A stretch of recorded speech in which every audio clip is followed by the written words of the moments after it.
২৪ ঘণ্টায় ডেঙ্গু আক্রান্ত হয়ে ৫ জনের মৃত্যু হয়েছে। এ নিয়ে চলতি বছর ডেঙ্গুতে মোট প্রাণহানি বেড়ে দাঁড়িয়েছে ৩৮৪ জনে। বৃহস্পতিবার স্বাস্থ্য অধিদপ্তরের প্রতিবেদনে এই তথ্য জানানো হয়েছে। একদিনে এই রোগে আক্রান্ত হয়ে বিভিন্ন হাসপাতালে ভর্তি হয়েছেন ১,১৬০ জন।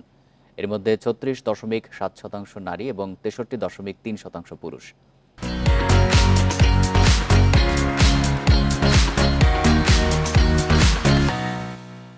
চলতি বছর জানুয়ারি থেকে এখন পর্যন্ত হাসপাতালে ভর্তি রোগী ৭৭,১২৭ জন।